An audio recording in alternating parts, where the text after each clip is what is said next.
AGHS पिछले 40 सालों से जेलों में मुफ्त कानूनी इमदाद फ्राहम कर रहा है और बेसिकली हम उन कैदी औरतों, बच्चों और मिनॉरिटी को कानूनी इमदाद फ्राहम करते हैं जिनके पास वसाइल नहीं होते वकील करने के लिए, या वो अंदर लावारसी कैद काट रहे होते हैं। पिछले 5 साल का फैक्ट एंड फिगर दूँ तो उसमें ये है कि तकरीबन हमने 175 प्रिजन विज़िट किए हैं, जिसमें 200 जेल अपीलें थी, जिसमें 67 जो है हमारी डिसाइडेड है और 133 पेंडिंग है कोर्ट में इस वक्त, जिसमें हाई कोर्ट भी है और सुप्रीम कोर्ट भी है। इसके अलावा हम लोगों ने 1760 कैदियों की बेलें भी करवाई हैं।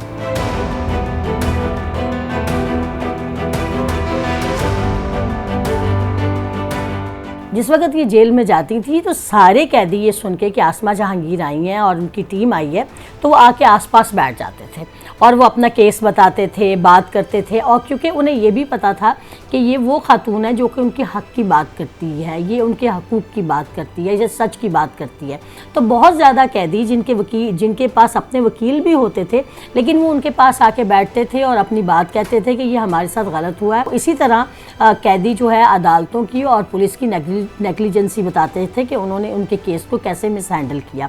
तो मैं ये समझती हूँ तो कि ये और वही रिश्ता जो है वो तब से अब तक हमारा जेल में है उन कैदियों के साथ।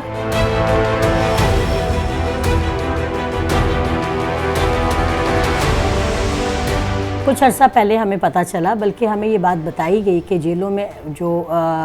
ख़वातीन या जुवेनाइल ऐसे हैं जो वकील करने की सख्त नहीं रखते या उनकी फैमिली उनको सपोर्ट नहीं करती, तो उनकी वहाँ पर जेलों के अंदर मौजूद कुछ इस तरह के ग्रुप्स हैं जो इस तरह की ख़वातीन और बच्चों की ज़मानतें करवा लेते हैं और जब ये बाहर निकलते हैं तो वो इन्हें अपने मंजूम अज़ाइम के लिए इस्तेमाल करते हैं, जैसे ड्रग कैरियर के तौर पे या औरतों से जिस्म फरोशी करवाना। तो इस तरह के मामलात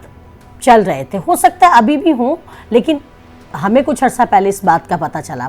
तो मैं ये समझती हूँ जेलों के अंदर जाना ऑर्गेनाइजेशन का, NGO का, एक तो इन चीज़ों के ऊपर चेक एंड बैलेंस एक होता है उनका, और वो वहाँ पर उन तमाम कैदी औरतों, बच्चों और मिनॉरिटी के हकूक़ की हिफाजत करता है कि जिनके जो राइट वायलेट हो रहे होते हैं।